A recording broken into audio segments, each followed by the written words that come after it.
Bienvenidos a Tardes Literarias, el programa de literatura en el que intentamos dar voz a todos los autores y autoras, ya sean conocidos o no, pero sabiendo que siempre nos aportan cultura y sabiduría. Un programa para Radio Sapiens, www.radiosapiens.es, todos los domingos a las 7 de la tarde, con Lute Pérez y Vanessa Di Giacomo. Bienvenidos a Tardes Literarias. Hoy estaremos con Tamara Marín, escritora de Barcelona. Nació en Sabadell un 18 de diciembre de 1980, quizá por eso le encanta la Navidad. Le apasiona la literatura y es lectora compulsiva, desde siempre. Hace unos años le entró el gusanillo de la escritura y no ha parado desde entonces.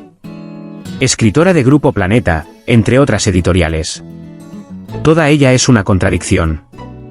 Le gusta el mar y la montaña, los donuts y la comida sana, la paz de un pueblo y el bullicio de una ciudad. Pero, sobre todo, le gusta escribir y pasar tiempo con su familia. En la actualidad vive en Ripollet, un pueblo de Barcelona, con su pareja y sus hijas.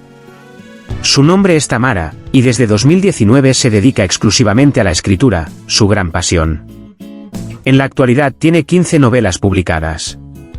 Sus libros son de romance contemporáneo, excepto Nix y Anjana, en los que, aunque también se incluye romance, este se mezcla con hechos de tipo paranormal. Todas sus novelas se han posicionado en los primeros puestos de Amazon.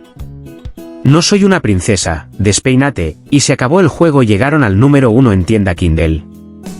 Sus libros se han mantenido en los primeros puestos durante semanas. Redes sociales. Instagram. @TamaraMarin04. Facebook, Tamara Marín y Tamara Marín autora.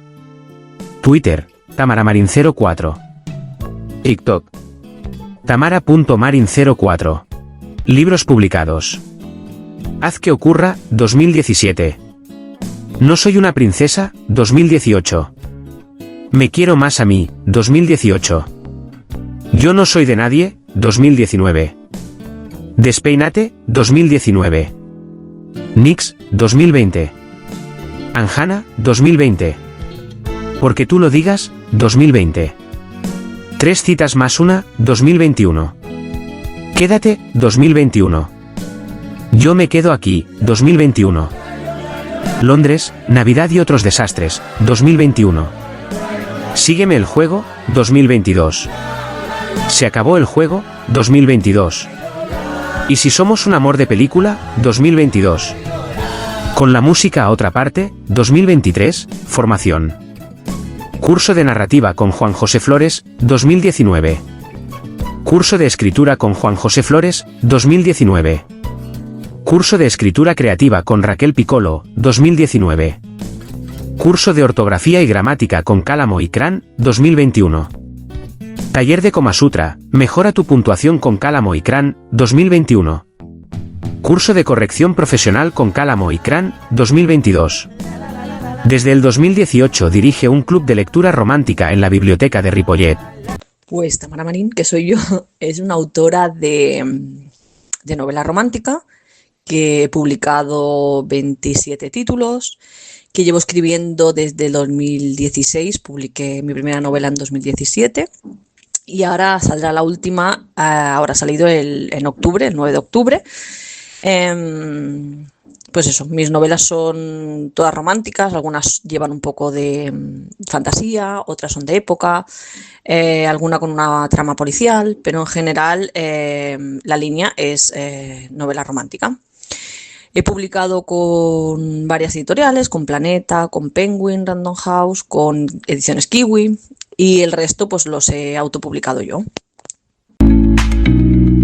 Buenas, ¿sabéis que ya tenéis disponibles los audiolibros de la serie NBA? ¿Que por qué tenéis que escucharlos? Pues yo os lo explico. Por una parte tenemos Sígueme el juego. Sus protagonistas son Brooke y Dan. Brooke se queda sin trabajo de la noche a la mañana y a pesar de no hacerle falta, decide responder a un mensaje un tanto extraño. Y es que Dan está buscando cocinera. Solo tiene 2 requisitos: no sentirse atraída por ella y que sepa hacer bien la tortilla de patata. Así será como Brooke se verá trabajando en casa de un famoso jugador de la NBA un tanto gruñón. La pregunta es, ¿sabrán solventar sus diferencias?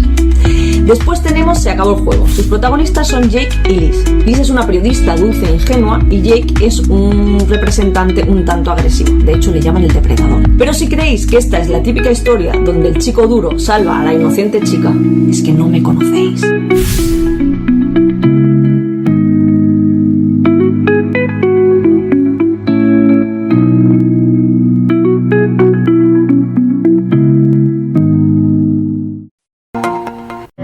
Book Trailer sígueme el juego de Tamara Marín. Brooke vive en un pequeño estudio situado en un bonito barrio de Nueva York. Tiene un buen empleo y una vida bastante tranquila. Sin embargo, esa calma se ve interrumpida cuando la despiden. Brooke deberá encontrar un trabajo con urgencia, aunque lo último que imagina es que acabará haciéndolo de cocinera para un famoso jugador de la NBA. Dan necesita con premura a alguien que se haga cargo de su cocina si quiere continuar manteniéndose en forma. El único problema es que pide un montón de requisitos para ese puesto, como que la persona elegida sepa cocinar tortilla de patata, y que él no sienta por ella ningún tipo de atracción sexual. ¿Conseguirá Brooke hacer frente a sus inseguridades? ¿Podrá Dan confiar en Brooke?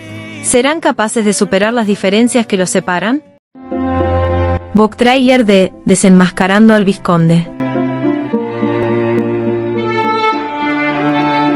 Charlotte no ha tenido una vida fácil, y parece que esto no hace más que empeorar. Por circunstancias de la vida acabará siendo más libre e independiente que el resto de las mujeres. Sin embargo, el precio que deberá pagar por ello será elevado.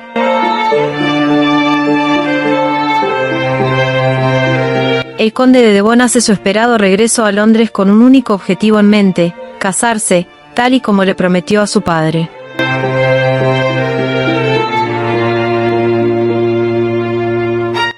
¿Qué los llevará a pasar tiempo juntos? ¿Conseguirá el conde descubrir todos los secretos que esconde Charlotte? ¿Logrará olvidar aquello que siempre aseguró que no estaba dispuesto a perdonar? Ahora, y como en cada uno de nuestros programas, nuestra compañera Vanessa Di Giacomo efectúa una entrevista al autor, en la cual nos hablará de sus trabajos y de parte de su vida fuera del mundo literario. Tamara Marín nació en Sabadell un 18 de diciembre de 1980, será por eso por lo que le encanta la Navidad. Apasionada de la literatura y lectora compulsiva desde siempre. Tras el éxito de sus novelas Haz que ocurra, No soy una princesa, Me quiero más a mí, Yo no soy de nadie y Despeínate, ahora se adentra en un mundo diferente con su nueva novela, Nix. En la actualidad vive en Ripollet, un pueblo de Barcelona, con su pareja, sus hijas y su perro Aquiles. Hola Tamara, para empezar, cuéntanos, ¿quién es Tamara Marín?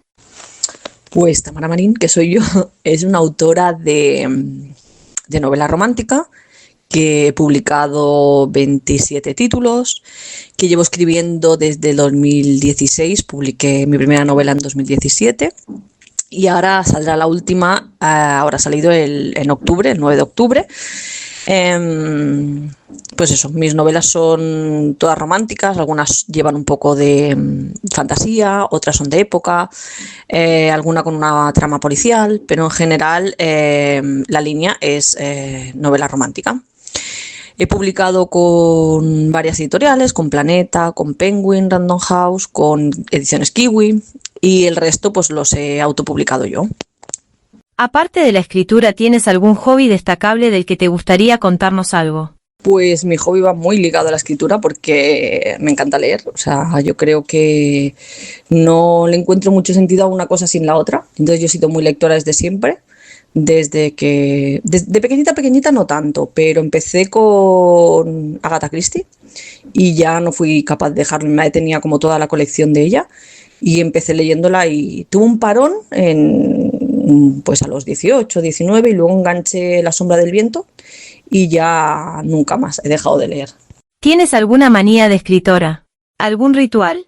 Bueno, si por manía es que tengo que escribir siempre en el mismo sitio, que tengo un horario muy marcado, que me gusta eso, tengo mi ordenador, tengo mis cosas aquí, no soy capaz de escribir con un portátil en cualquier sitio, me cuesta concentrarme, entonces yo tengo un rincón en casa, tengo un despacho y entonces siempre escribo aquí. Esa digamos que es mi manía más, bueno, que no soy capaz de escribir en otro sitio. Aparte de eso, creo que no tengo así ninguna otra manía. ¿Desde cuándo escribes? ¿Soñaste en tu infancia en llegar a ser escritora? Pues yo creo que de pequeñita escribía, pero algún profesor me dijo que no debía servir o algo así y dejé de hacerlo. Y luego nunca he soñado con escribir, nunca he tenido esa, como otras compañeras, ¿no? Nunca he tenido bueno, yo soy educadora infantil, yo tenía mi trabajo en una escuela infantil y nunca me imaginé ni soñé con escribir. Lo que pasa es que un día empecé y ya no pude parar. ¿Se podría decir que la literatura ha cambiado tu vida? Pues sí, la verdad es que sí que la ha cambiado porque yo ya te he dicho antes, ¿no? Que tenía un trabajo fijo en una escuela infantil, yo estaba muy bien en mi trabajo, empecé a compaginar las dos cosas, empecé a escribir y empecé a ir a trabajar. Era muy difícil compaginarlo porque yo me levantaba todos los días a las 5 de la mañana para poder escribir, para luego llevar a las niñas al cole, para luego irme a trabajar, ¿no? Y al final llegó un momento que tuve que decidirme entre una de las dos cosas y me decanté por escribir. Y ahora pues lo he hecho mi trabajo y desde 2019 que me dedico solo y exclusivamente a la escritura. ¿Qué es más complicado tratar, los personajes reales o los ficticios? Bueno, a veces los personajes ficticios se convierten en muy reales, ¿eh? Porque en tu cabeza, para mí muchas veces lo son. Y esto a veces le sorprende a la gente, pero tú estás escribiendo una novela que tienes súper claro lo que va a hacer ese personaje, ¿no? Cómo se va a comportar. Y hay un momento de la historia que el propio personaje se revela un poco y dice, por aquí no quiero entrar, ¿no? Tienes que cambiar un poco, ir por otro sitio porque no acaba de encajar eso que tenías pensado con cómo se ha desarrollado la novela. Así que no sé, por ahí, yo creo que los dos. ¿Cuál es la parte que más disfrutas del proceso de crear una nueva historia? ¿Y la que menos? Pues yo tengo dos partes que disfruto un montón, que es cuando se me ocurre la idea inicial y entonces me emociono y vuelco toda la parte de lo que va a pasar, de quiénes son los personajes, dónde se va a desarrollar, ¿no? Todo, al principio que lo vuelco todo. Esa parte siempre me entusiasma muchísimo porque es como una nueva idea, una nueva historia y esa parte me encanta. Luego también otra parte que me encanta es cuando ya el libro está terminado, ya está maquetado con la portada, todo, ¿no? Y llega a casa el ejemplar y lo tienes en la mano y lo ves. Esa parte, bueno, como que has hecho visible todo el trabajo, ¿no? Esa parte a mí también me encanta. Y mira que llevo novelas y me sigue gustando muchísimo, me sigue emocionando un montón ver el trabajo plasmado, ¿no? en una novela. Y la que menos yo diría que por lo denso que es la corrección. Porque cuando ya mandas la novela a corrección, yo ya me la he repasado un montón de veces. Entonces hay que volver otra vez a repasarlo todo. Entonces se me hace un poco pesada. No es que no me guste, porque siempre aportas algo bueno y algo que está bien en la novela, pero se me hace un poco densa, la verdad. Tu público es esencialmente femenino. ¿Por qué animarías a un chico a leer tus libros? Es que yo, sí que es verdad que mi público es femenino, pero esto de unas novelas dirigidas a unos y otras novelas, no, a mí me encanta la novela negra también y leo muchísima histórica, entonces, ¿por qué no puede leer un chico una novela con una historia de amor? Al final todos nos enamoramos, ¿no? Y además que las novelas muchas veces las novelas que escribo, ¿no? Muchas veces van de amor, de enamorarse y tal, pero también van de superación y de no sé. Yo creo que porque es como la vida misma, ¿no? Al final las historias románticas, mis novelas no son excesivamente empalagosas, no son excesivamente, ¿no? Sino son un poco como la vida misma. Entonces, pues no veo por qué no, ¿no? En la época que vivimos, ¿consideras que aún existe ese estigma de que la mujer es la parte débil y necesita de un hombre a su lado? Totalmente, vaya pregunta. Yo creo que aún ahora más incluso se está otra vez volviendo a hacernos a nosotras como las salvables y a los hombres como los salvadores, ¿no? Esta es una de las cosas que no vas a encontrar nunca en una novela mía, porque mis protagonistas femeninas tienen bastante carácter, son bastante... evito por todos los medios que tenga que venir un hombre a salvarlas, ¿no? Entonces, de hecho, en muchas novelas mías está incluso la frase de yo me salvo sola, ¿no? No soy una princesa, que es un título de una novela mía, es un poco esto, ¿no? Sí que existe, pero yo lo evito bastante, la verdad. Nos han llamado mucho la atención las zapatillas rojas que forman tu logo. ¿De dónde surge esta idea tan original? Pues mira, los 2 primeros libros míos, si no me equivoco, o incluso no, los 2, y Despeínate también, las portadas coincidieron en que lleva a la protagonista o sale de alguna manera unas zapatillas rojas en las portadas. Entonces fue como un sello muy identificativo, sobre todo al principio, ¿no? Cuando empecé a escribir, fue como las zapatillas rojas, fue como que enseguida por mis portadas veías que era mía, ¿no? Entonces me costó mucho dejar de ponerlas, pero surge de ahí, de las primeras portadas que hice con Nerea, con mi portadista, y surge de ahí, de que salen zapatillas rojas en las portadas. ¿Te inspiras en personas reales para construir a los protagonistas de tus novelas? No me inspiro al 100% en personajes reales, pero sí que es verdad que muchos personajes tienen algunas cosas de personajes reales o personas de mi entorno o a lo mejor algo que le pasa o algo que me cuentan y me llama la atención y entonces me lo apunto y decido, pues eso, ¿no? Sí, algunas cosas sí, pero no son al 100%, no son al 100% reales, ¿no? Solamente tienen algunos trazos de personas que me rodean. ¿Eres de las que corrigen sobre la marcha o prefieres terminar primero y revisar después? Pues depende, porque yo soy muy para escribir hay que ser constante porque al final es mi trabajo, yo me siento todos los días a escribir y entonces a veces no, hay días que te puedes salir, puedes escribir un montón, pero hay días que no me sale escribir, ¿no? Hay días que a lo mejor dices, pues estoy un poco bloqueada y ahora no sé para dónde tirar. Entonces me gusta repasar y a medida que repaso, pues también voy corrigiendo cosas que veo que se repiten o cosas que a lo mejor me gustaría cambiar o entonces hay muchas veces que corrijo antes de terminar, sí. Algunos creen que la vida de los escritores se refleja en sus obras. ¿Qué parte de ti se ha quedado en tus trabajos? Pues yo creo que la parte de mí, como he dicho antes, es un poco el carácter de mis protagonistas, ¿no? Que no son damiselas en apuros, ¿no? Son mujeres, pues es que no sé si decir fuertes, al final son mujeres de hoy en día, ¿no? Son mujeres pues reales, son mujeres pues con sus cosas, pero que el amor es como un complemento de su vida, no es que gire en torno a él, ¿no? Entonces, yo creo que eso es una parte de mí que se refleja en todas las novelas. ¿Te interesa entretener a un público en general o tienes otros objetivos? Pues yo que he sido una persona de leer mucha novela histórica y con unas tramas muy duras, ¿no? Cuando cogí una novela romántica, lo que quería era pues, que no hubiera dramas, pasar un buen rato, que me entretuviera, que me enganchara, ¿no? Que me tuviera pegada a las páginas, pero con un fondo pues mucho más dulce, ¿no? O menos duro, ¿no? Entonces creo que ese ha sido mi objetivo desde el principio. A mí cuando una lectora me dice, buah, es que me he enganchado y no he podido soltar el libro desde que he empezado, para mí ese es perfecto, porque es que es el objetivo que yo tengo, ¿no? ¿Cómo consideras que debe ser la relación autor-lector? Pues esto creo que es muy personal, porque al final depende de cada persona. Hay personas que la parte social la llevan más regular, hay personas que son mucho más extrovertidas, entonces yo creo que depende de cómo seas, ¿no? A mí la verdad es que el contacto con las lectoras me gusta un montón, me gusta muchísimo, además me gusta mucho recibir el feedback, ¿no? Por redes sociales de lo que les ha parecido el libro, o cuando voy a algún evento y veo alguna de ellas, pues me encanta ponerles cara, ¿no? Y saludarnos y hablar con ellas. A mí me gusta el trato cercano, la verdad es que sí. Pero quizá porque yo soy así, pero me gusta el trato cercano. ¿Qué te gustaría que sintieran tus lectoras al cerrar el libro? Pues yo creo que un poco lo que he dicho antes, ¿no? Cerrar el libro con qué buen rato he pasado, cómo me ha entretenido. Otra cosa que me encanta es, no he pensado en ningún problema en el tiempo que he estado leyendo este libro, ¿no? Eso es una maravilla, que la persona se centre en leerte y que no piense en nada de la vida, ¿no? De lo que nos come al final el día a día. Para mí eso es una maravilla. ¿Cuáles son tus escritores o escritoras de referencia?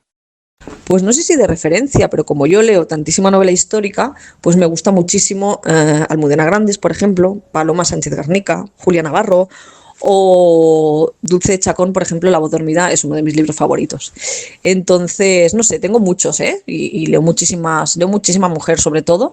Luego, por ejemplo, en thriller también me gusta leer y me gusta Dolores Redondo, tengo un montón, muchísimos. Ahora mismo no sabré ni por dónde, porque tengo muchos, la verdad. ¿Cuál es tu relación con las editoriales? Pues esto también depende de la editorial, depende de la editora que te toque, depende de cómo tú seas, depende de lo que te pidan, porque no es lo mismo, por ejemplo, enviar un manuscrito que te digan ok, lo publicamos, que empezar un trabajo desde cero y que la editora siga todo el proceso, ¿no? Yo creo que depende mucho de lo que te pidan, de cómo conectes con la editora, al final, pues como todo, al final es trabajar con personas y depende, no todas las editoriales son iguales, no todas las editoriales tienen el mismo trato, pues bueno, como la vida misma, depende de con quién toques. ¿Con qué nos vas a sorprender? ¿Tienes algún proyecto en marcha o en mente? Pues con Indomable, que sale a la venta el 9 de noviembre, que es un cowboy romance que tiene un poco de todo, que para mí ha supuesto un reto total porque es un libro que ha necesitado pues más ambientación de lo que yo estoy acostumbrada, ¿no? He tenido que trasladar un poco al lector allí y hacerme con el paisaje, con el entorno, con todo esto, ¿no? La verdad es que yo creo que ha salido una novela muy completa porque tiene un poco de todo, tiene muchos personajes secundarios, tiene una trama de amor, pero también tiene una trama, pues ella es abogada y tiene que ir a investigar porque hay una demanda sobre un rancho de maltrato animal. Me gusta mucho porque lo normal cuando escribes este tipo de novelas es trasladarse como a Texas y pues transcurre aquí, en España, y me ha gustado mucho la localización, me ha gustado mucho y he disfrutado un montón escribiéndola, la verdad. Dinos tus redes sociales, o donde la gente pueda conocerte un poco más y donde puedan adquirir tus trabajos. Pues Indomable se puede encontrar en cualquier librería porque sale de la mano de Penguin, que Random House, que es una editorial grande, y entonces si no la encuentras la puedes pedir en Amazon, Casa del Libro, o en la librería de la esquina de tu casa, que seguro que la librera está encantada de ayudarte. Y mis redes sociales pues son: en Instagram soy tamaramarin04, en TikTok soy tamara.marin04 y en Facebook me parece que es Tamara Marín, autora. Hasta aquí la entrevista. ¿Quieres añadir algo a modo de despedida? Añadir que ha sido un placer estar aquí, que me han parecido unas preguntas muy interesantes y que he estado encantada de responderlas. Que muchas gracias por invitarme. Tamara, te damos las gracias por compartir con nosotros un rato de tu tiempo. Estamos encantados de haberte tenido en nuestro programa. Muchas gracias.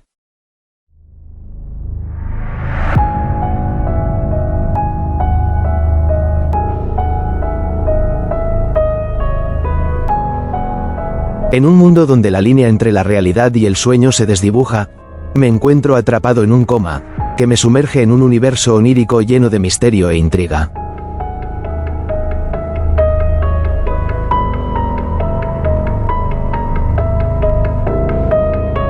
Durante 4 meses, mis sueños se convierten en un laberinto de emociones y enigmas, donde cada rincón revela secretos ocultos y personajes enigmáticos que parecen conocer mi historia mejor que yo mismo.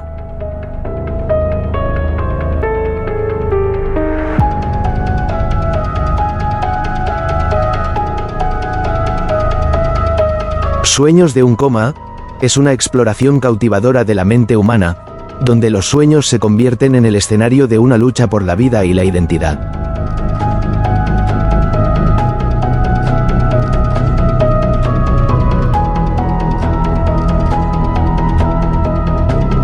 ¿Lograré despertar antes de que sea demasiado tarde? A medida que navego por este paisaje surrealista, me enfrento a mis miedos más profundos y a recuerdos olvidados, mientras intento desentrañar la verdad detrás de mi estado.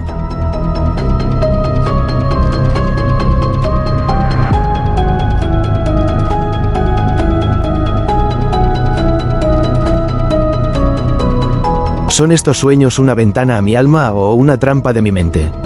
Con cada revelación, me acerco más a la clave que podría liberarme de mi letargo, pero también a un oscuro secreto que podría cambiar mi vida para siempre. Sueños de un coma, una novela de Lute Pérez, que puedes adquirir en la web luteperezescritor.es.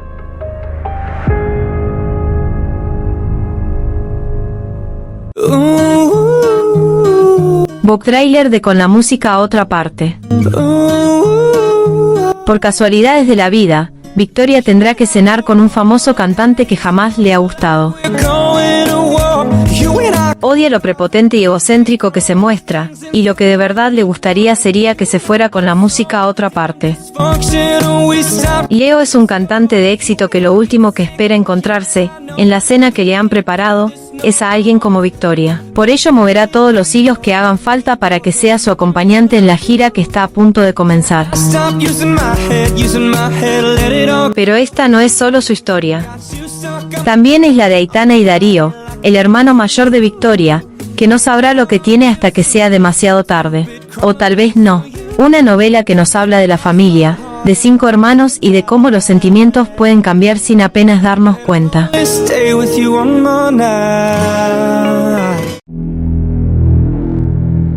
Sueños letales, novela finalista del Festival de Novela, Octubre Negro, Set de Mal de 2023.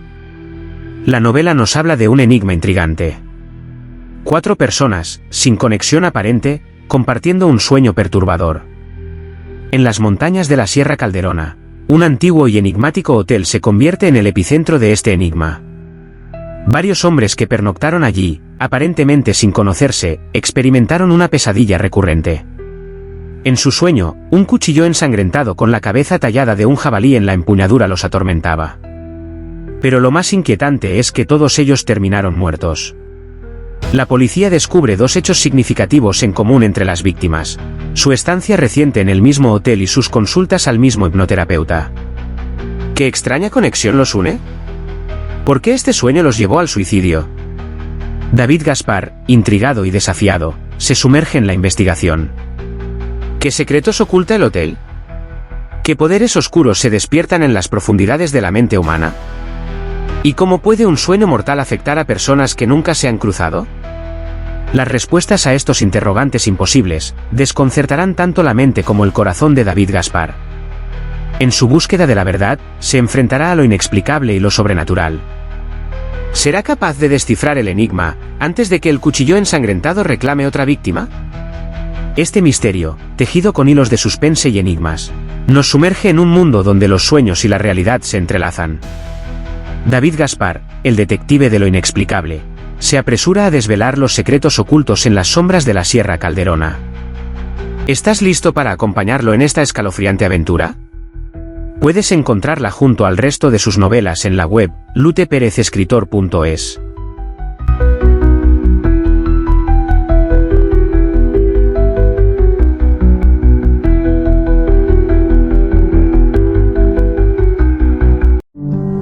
Book trailer, ¿y si somos un amor de película? Kate era una estupenda actriz, pero algo truncó su carrera de manera inesperada. Después de estar muchos años apartada de los focos, le ofrecen un papel que no puede rechazar. Sin embargo, una de las cláusulas hace que no le resulte tan fácil decir que sí. Luke es un actor de películas de acción que se ve arrastrado a grabar un filme romántico. A pesar de que la idea no le entusiasma, decide aceptarla. ¿Podrá Kate regresar a ese mundo sin salir dañada? ¿Conseguirá Luke terminar el rodaje sin sentir nada por Kate? ¿Serán capaces de aceptar las cláusulas? Lo que no sabe ninguno de los dos es que el rodaje de esa película cambiará sus vidas para siempre. ¿Por qué? ¿Y si lo suyo es un amor de película? Vamos a escuchar ahora un pequeño fragmento de Despeinate, una novela de Tamara Marín. Despeinate, de Tamara Marín, invita a soltar miedos, romper moldes y abrazar lo inesperado. Con humor, reflexión y ternura, explora emociones, decisiones y aprendizajes que transforman. La autora impulsa a vivir sin filtros, conectar con lo auténtico y disfrutar cada paso. Cada página empodera, despierta conciencia y motiva cambios reales. Un viaje íntimo hacia el amor propio, la libertad interior y la valentía cotidiana. Yo tenía que moverme. No podía estar sentada en esa silla toda la noche. Así que me puse en pie y dejé el vaso en la pila. Me voy a trabajar, papá. Buenas noches. No me atreví a darle un beso. y, por supuesto, no recibí contestación por su parte. Me fui hacia mi cuarto arrastrando ligeramente los pies. Me encantaba hablar, por lo que era un inconveniente que la única persona con la que vivía no intercambiara conmigo ni un saludo. Me maquillé y me peiné un poco. Hacía 2 días que había pasado por la peluquería. Me había cortado flequillo y me gustaba mucho cómo me quedaba. Mi pelo era tan negro que me dejaba pocas opciones de cambiarlo, aunque tenía que reconocer que me encantaba mi color natural. Llevaba puestos unos tejanos con un top y no tenía ganas de cambiarme, de manera que pensé que esa ropa ya estaba bien para ir a trabajar. Miré el reloj y decidí bajar a esperar a Pedro al portal. No podía soportar volver a cruzarme con mi padre. Cerré la puerta suavemente y solté el aire que no sabía que retenía. Todo había empezado hacía 2 días. Normalmente, en época de verano, trabajo todas las noches, pero había acumulado tantas horas extras que mi jefe me había prohibido ir durante los 2 siguientes turnos, por lo que aproveché para salir de fiesta con una amiga. Iba a ser una noche tranquila. Por lo menos eso decidimos antes de salir.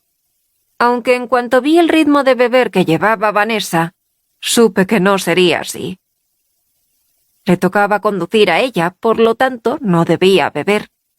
Se lo dije un par de veces, pero no me hizo ni caso. Yo me había tomado 2 o 3 cervezas y dejé de beber en cuanto vi que ella no iba a hacerlo, sabiendo que, al final, me tocaría llevar el coche a mí. Pasada una media hora, Vanessa insistió en que quería ir a otro local. No conseguí que cambiara de idea, pero sí la convencí para ser yo quien cogiera el coche. Pensaba que no daría positivo, pero ese día no había comido mucho, y en cuanto soplé y vi la cara del policía, fui consciente de que la había cagado.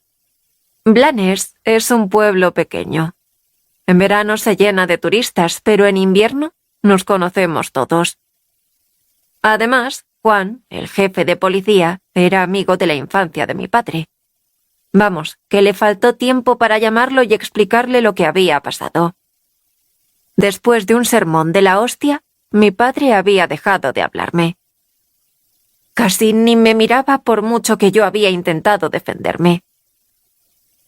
Él fue tajante. Si habíamos bebido, debíamos haber pedido un taxi. Lo peor era que tenía toda la razón del mundo. Este era un tema muy delicado en mi casa, así que tenía claro que la había cagado.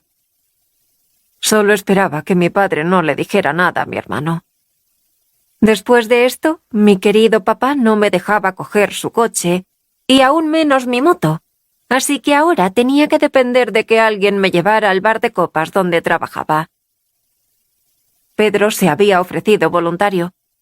Quizá pensaba que luego acabaríamos en su casa. No era ni de lejos mi intención. Me había liado con Pedro alguna vez, pero no era el tipo de chico que me gustaba. Demasiado problemático. Parecía que lo había llamado con el pensamiento. Vi cómo paraba el coche frente a mí. Lo saludé al entrar y él se acercó como si fuera a darme un beso.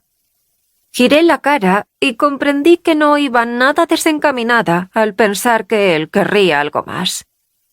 El trayecto de apenas 10 minutos se me hizo eterno. 2. Más problemas. No paré ni un momento en toda la noche. Estábamos en pleno agosto y había muchísima gente. Abel, el jefe de seguridad, ya había echado a más de 10 personas y había habido unas cuantas peleas.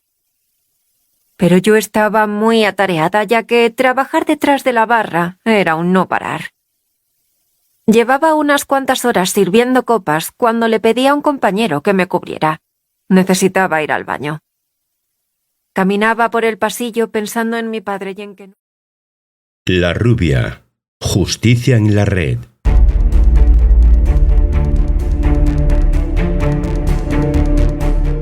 Sigue la vida de la rubia, una mujer atrapada en un matrimonio infeliz tras conocer a su esposo a través de Tinder.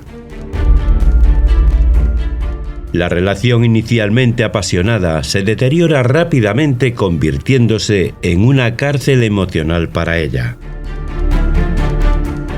A medida que su relación se enfría, descubre que Carlos la está engañando con otras mujeres, utilizando el mismo método que los unió.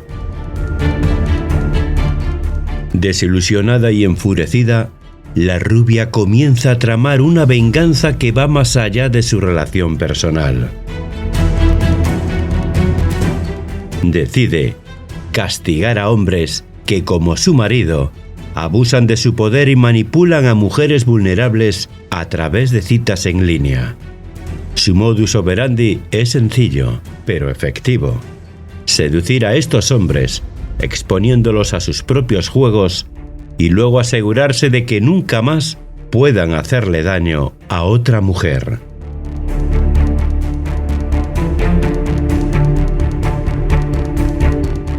Su comportamiento cambia cuando la mujer de uno de estos hombres acaba suicidándose, y ahí se apodera de ella la sed de venganza.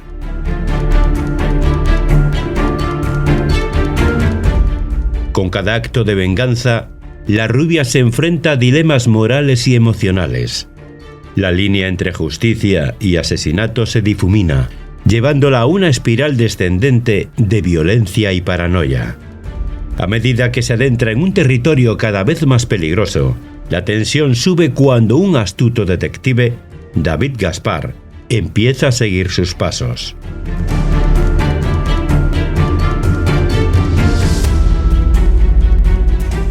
David es un hombre sagaz y perseverante que desde el principio sospecha que hay algo más detrás de una serie de desapariciones y extraños accidentes relacionados con hombres que utilizan aplicaciones de citas. Poco a poco se da cuenta de que está detrás de una asesina en serie que no se detendrá ante nada para cumplir su misión. Sin embargo, la complejidad del caso lo lleva a sentir una extraña fascinación por la rubia, y lo que comienza como una cacería se convierte en un peligroso juego de gato y ratón, donde ambos se mueven en una delgada línea entre el deber y el deseo. La trama se complica cuando se revela que algunas de las víctimas de la rubia están relacionadas con un poderoso club social con gran influencia económica y política.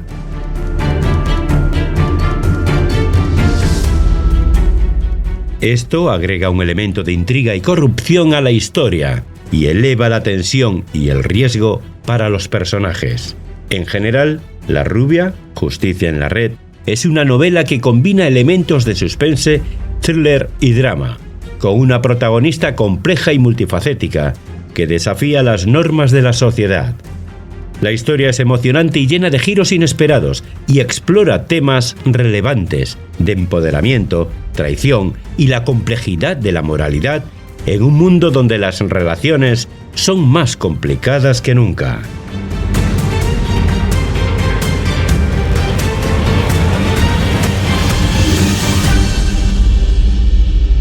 Puedes encontrar La rubia, Justicia en la red, junto al resto de sus novelas en la web luteperezescritor.es.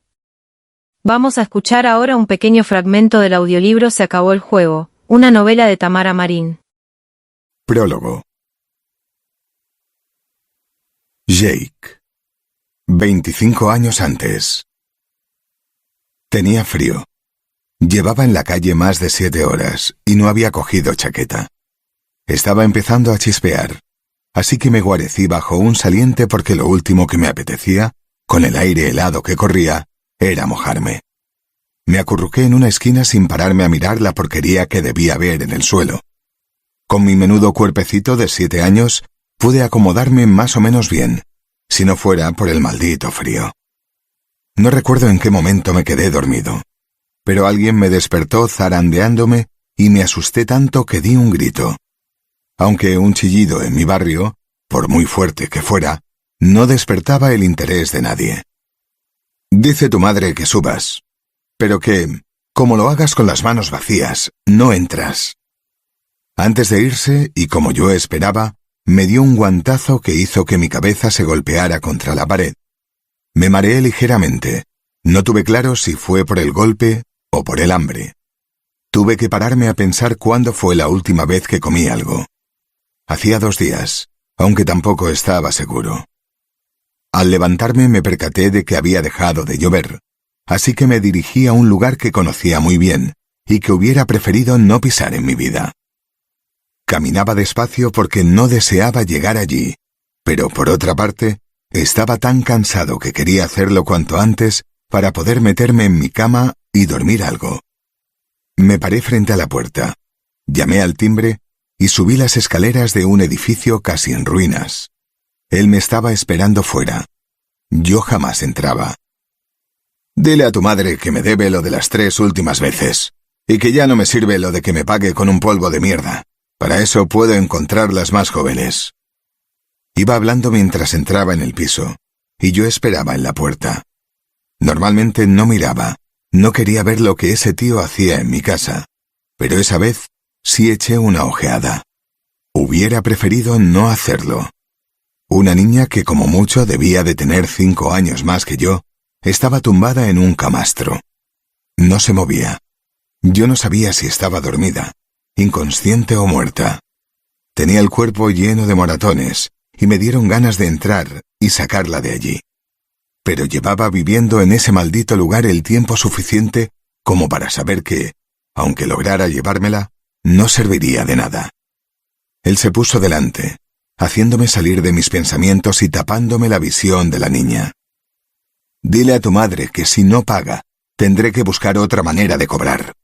Me miró de arriba abajo y a mí me recorrió un escalofrío. Hay un montón de tíos que pagarían por ti, aunque eso ella ya lo sabe.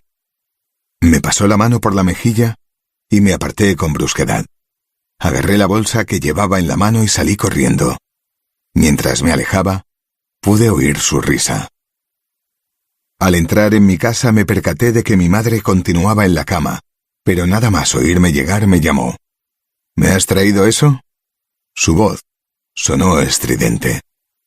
A pesar de que yo llevaba casi todo el día fuera de casa, lo único que a ella le importaba era si le había conseguido su mierda. Entré en su habitación, le puse la bolsa encima de la mesita de noche y me fui de su cuarto sin abrir la boca, aunque tampoco me preguntó nada. En cuanto se dio cuenta de que se lo había dejado allí, se abalanzó sobre ella sin ni siquiera mirarme. Me desvestí y me metí en mi cama. Me arropé hasta cubrirme. Sin embargo, dejé fuera la cabeza porque las sábanas olían bastante mal. Debería lavarlas al día siguiente. Esa noche, como casi todas las noches que podía recordar, y a pesar del cansancio que sentía, lloré durante horas. Me prometí a mí mismo, tal y como lo había hecho en incontables ocasiones, que no iba a hacerme mayor en ese barrio. Haría lo que estuviera en mi mano para salir de esa mierda. Me alejaría de allí en cuanto pudiera, y jamás volvería a mirar atrás. 1. Nueva York. Liz. Hacía más de 3 horas que me había despedido de mis padres y continuaba sentada en el incómodo asiento del aeropuerto. Me levanté a estirar las piernas, pero no caminé mucho por no alejarme de mi maleta. No me apetecía cargar con ella, aunque no pesara demasiado, y es que, por muy increíble que pareciera, había conseguido meter todo lo que necesitaba para esos días en una maleta de mano, pensando que así todo iría más rápido. Ingenua de mí. Di un par de vueltas a la ristra de asientos y volví a sentarme. Miré el móvil por millonésima vez y, al ver que no tenía ninguna notificación de redes ni mensajes, lo guardé. Observé a las personas que estaban sentadas frente a mí y volví a perderme en mis pensamientos, recordando el motivo que me había llevado a estar allí. Decidí que, después de unos meses sin ver a mis padres, ese sería un buen momento para hacerles una visita. Sin embargo, tal y como me pasaba siempre, a las pocas horas de estar allí, ya tenía ganas de marcharme. Papá y mamá continuaban viviendo en un pequeño pueblo de Wisconsin, un lugar del que yo salí por patas en cuanto se me presentó la oportunidad, que fue en el mismo momento en el que me matriculé en la universidad. Y busqué la más apartada que pude de ellos. Entendedme, mis padres son majísimos, muy protectores y absorbentes, pero bellísimas personas. Yo llegué al mundo cuando eran muy mayores y ya no esperaban tener descendencia. Así que se volcaron en su única hija de una manera desmedida. Por eso, en el mismo instante en el que puse un pie en su casa, me hicieron un acoso y derribo para intentar que me quedara allí con ellos. No paraban de repetirme que, total, ¿para qué iba a regresar si llevaba meses sin trabajar y nadie me esperaba en Nueva York? En parte tenían razón, pero yo, solo de pensar en instalarme en mi antiguo hogar, sentía ganas de echarme a llorar. Me encantaba vivir en la Gran Manzana. Era como un sueño hecho realidad. La niña de pueblo que vive en la capital del mundo. Debo reconocer que, cuando llegué allí, me costó bastante adaptarme. Pensad que yo no había salido jamás de mi pueblo, y me resultó difícil defenderme en una urbe tan grande. No es que sea tonta, aunque sí demasiado ingenua para mi gusto. Y Nueva York no es precisamente una ciudad benevolente con las personas ilusas. Y ese era precisamente el motivo por el que me había quedado sin empleo. Trabajé durante unos meses cubriendo una suplencia en un importante periódico. Me gustaba el personal que trabajaba en él, y me fascinó todo lo que hacía allí. Incluso me encargaron unos cuantos artículos que tuvieron cierta repercusión. Sin embargo, cuando volvió la chica para la que hacía la sustitución, no encontraron otro puesto para mí, así que tuve que marcharme. Después de eso, y por mucho que busqué, lo único que conseguí fue un puesto en una de esas revistas de cotilleos que yo odiaba. Supongo que la prisa no ayudó mucho, y es que, si quería pagar el alquiler, debía encontrar trabajo rápidamente. Así que cogí lo primero que encontré. No me llevó mucho tiempo darme cuenta de que odiaba ese trabajo, pero tenía facturas que pagar. Por si todo eso fuera poco, mi nuevo jefe me presionó hasta la saciedad para que escribiera un artículo con el que yo no estaba para nada de acuerdo. Tuve que reescribirlo infinidad de veces hasta que quedó a su gusto. El artículo era un sinsentido plagado de mentiras que supe que haría daño a personas que no se lo merecían. No me equivoqué. Me despedí el mismo día que se publicó. Sé que tendría que haberlo hecho antes de que saliera a la luz, pero no lo hice.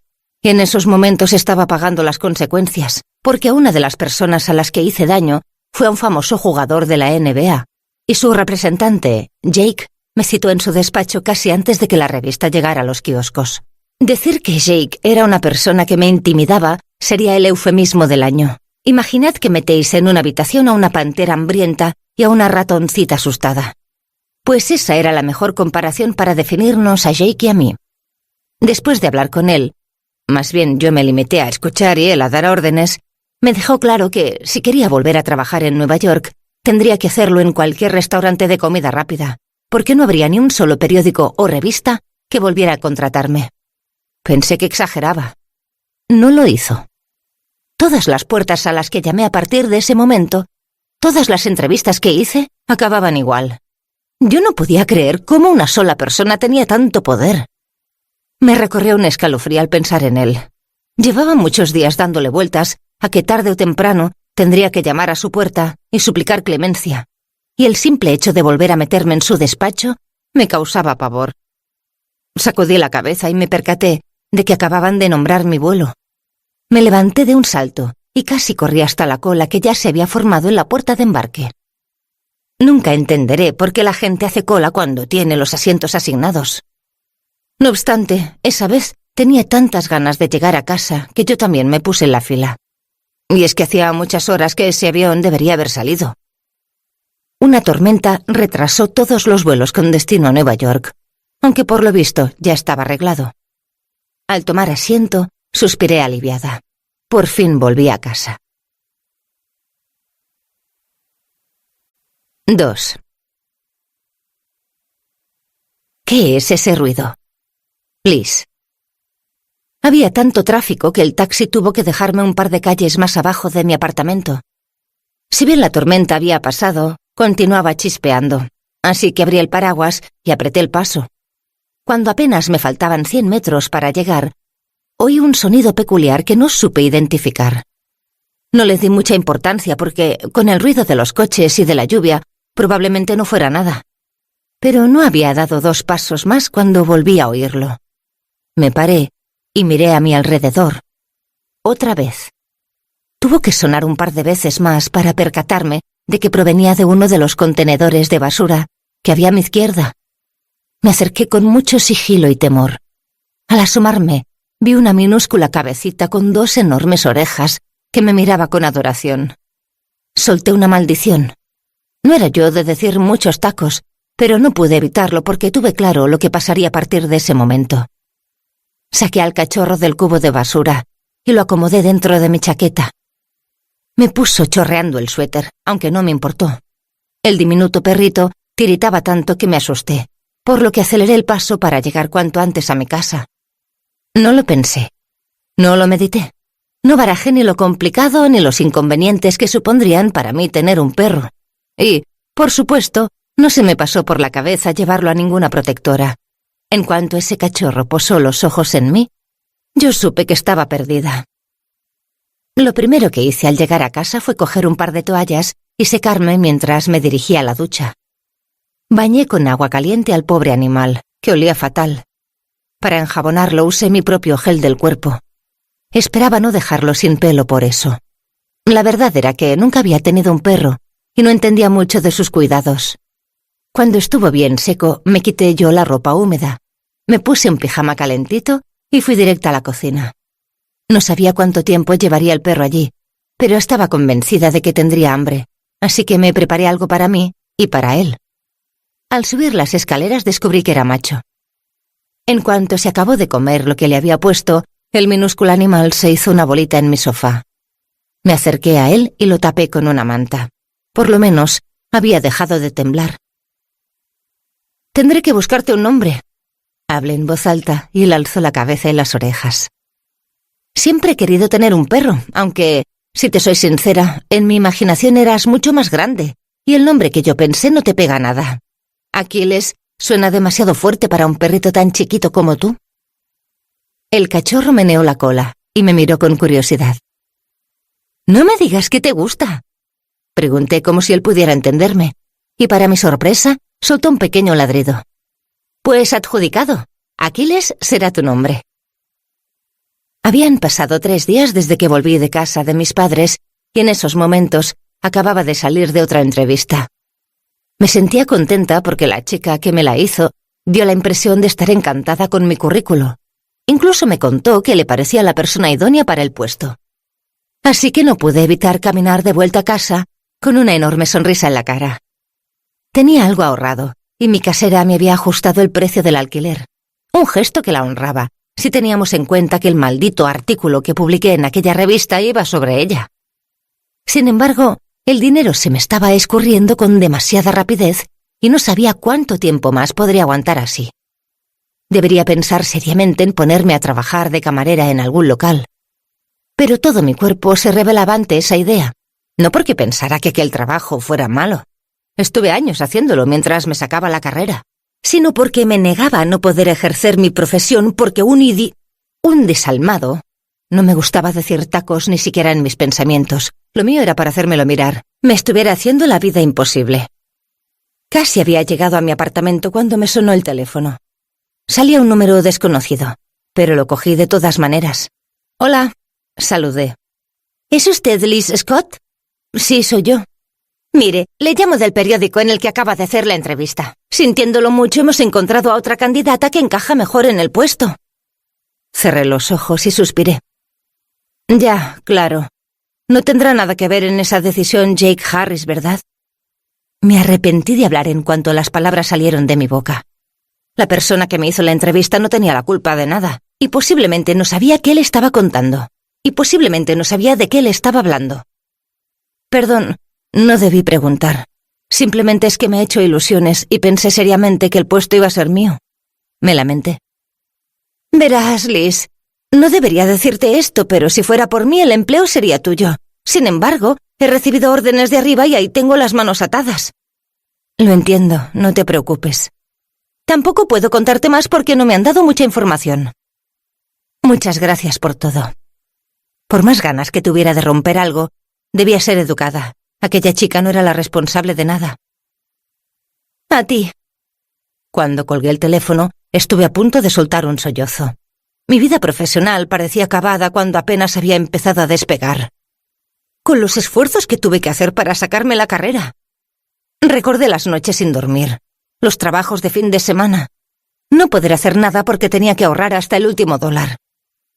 Suspiré abatida, tomando conciencia de que, por más que la hubiera pospuesto durante semanas, y por mucho que me desagradara la idea, e incluso de que mi piel se erizara con solo imaginarlo, no me quedaba más remedio que hacerle una visita a Jake Harris. Temblé solo de pensarlo.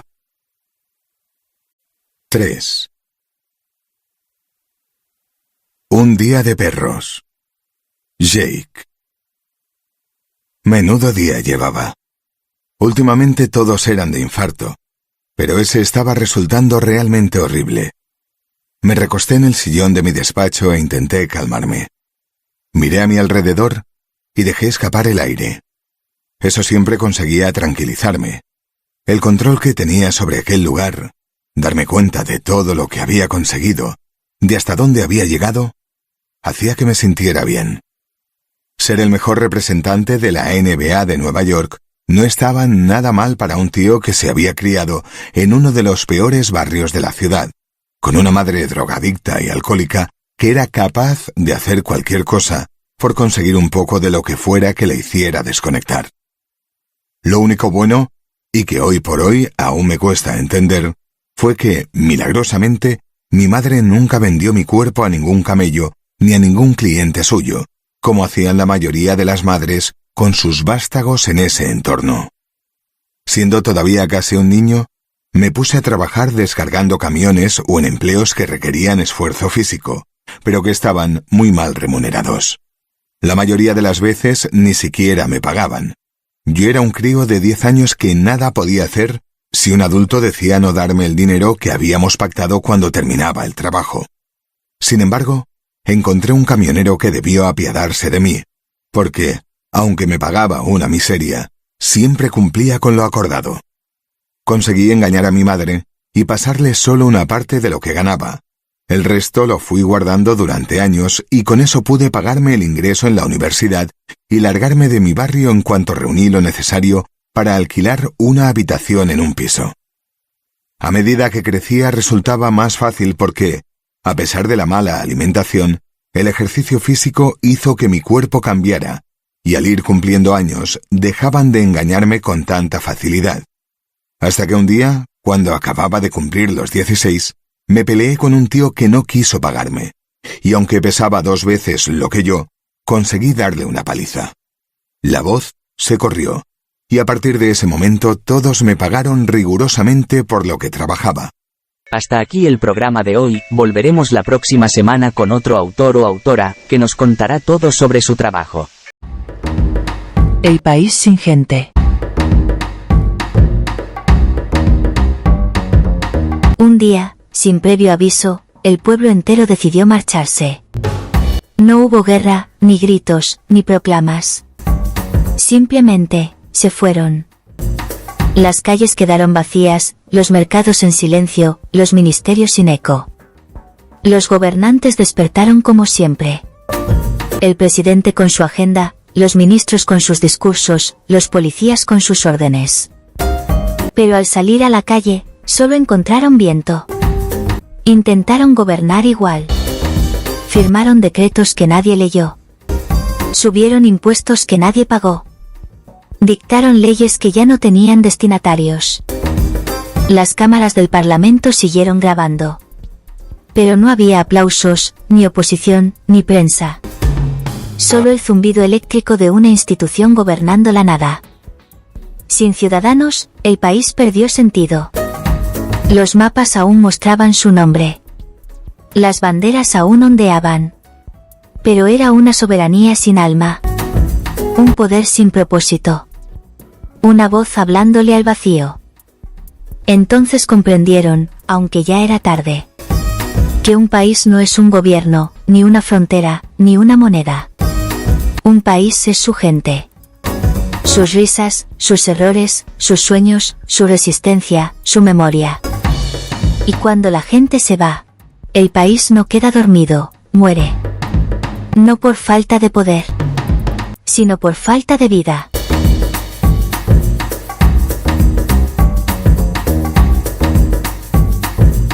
El hambre del poder. Pasaron los días. Los gobernantes, que al principio habían mantenido la compostura, comenzaron a sentir hambre. No hambre de comida, esa la tenían almacenada, sino hambre de algo más profundo, de ser vistos, obedecidos, temidos. El silencio se volvió insoportable. Nadie respondía a sus órdenes, nadie protestaba sus decretos. Descubrieron que el poder, sin quien lo escuche, no pesa nada. Intentaron gobernarse entre ellos. El ministro dictaba normas al presidente. El presidente creaba impuestos para el ministro. Y ambos se felicitaban por cumplir la ley. Pero aquello era un juego de espejos, una farsa sin espectadores. Pronto se acabaron los recursos. Los generadores se apagaron, los sistemas cayeron. Y los grandes despachos se llenaron de polvo. Los gobernantes, que habían vivido de las rentas del pueblo, se vieron reducidos a la intemperie que nunca conocieron. Y por supuesto, ahora sí, al verdadero hambre. Fue entonces cuando comprendieron, con una lucidez tardía y amarga, que no eran los dueños del país, solo sus huéspedes. Que su alimento no era el oro ni la autoridad, sino la vida cotidiana de la gente. El trabajo, el arte, la risa, el esfuerzo anónimo. Esas pequeñas cosas que daban sentido al Estado que creían controlar. Y mientras el viento seguía barriendo los pasillos del poder, uno de ellos escribió en una pared: no era el pueblo quien necesitaba al gobierno. Era el gobierno quien no podía vivir sin su pueblo. Y el país quedó en paz por primera vez.